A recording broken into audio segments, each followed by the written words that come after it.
Hey everyone, this is Curb9. Today we're going to be starting something that I've wanted to try doing for a little bit, but I'm going to be starting a video series where we go through and step by step kind of make Fursona head, just because I've had a lot of people asking, how do I do these? And I do photos. I'm not always the best with posting updates, and you might not always be able to follow. So today we're gonna start by just going over some basics, what you're gonna need, and just the basics. Just see how this goes. Anyways, obviously, first thing you're gonna need some pipe cleaners. Um, Base color for this project is going to be a yellow. So I've basically just laid out some yellows. We'll get to that in a little bit, but first let's go through some of the other tools. The most basic tool you're going to need, something to cut things with. Scissors usually work fine. You definitely want some scissors that are durable and aren't going to get like the pieces jammed in between the two blades, because you are cutting metal. So you need good scissors for this. You could always use, these are just like clippers for making like bracelets.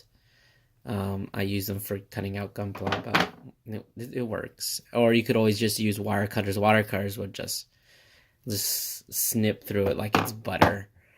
And the other thing that I would recommend, but it's not necessary, is a pair of tweezers.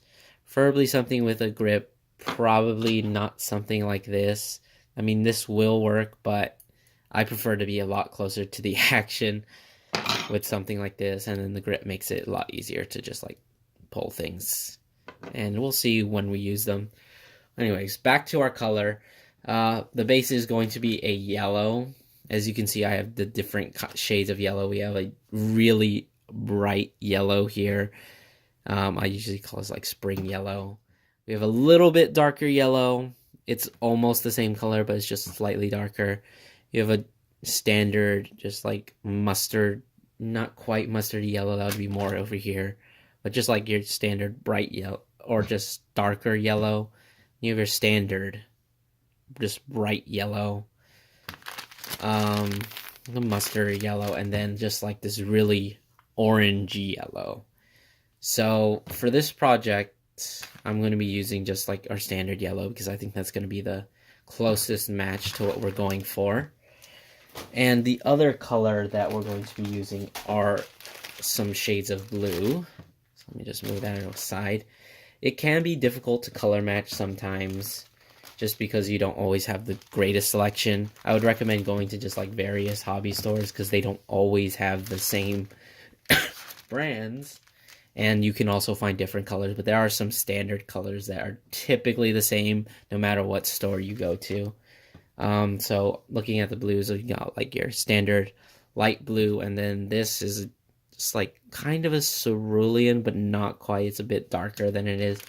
This is a godsend.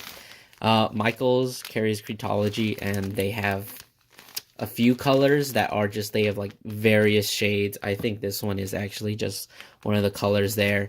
The middle one is actually the color that I use for my character, no one. And then this one is just like a nice light blue. And then most places will carry this. This is this more standard dark blue. Usually if you go to your store, you usually find like a light blue and then the dark blue.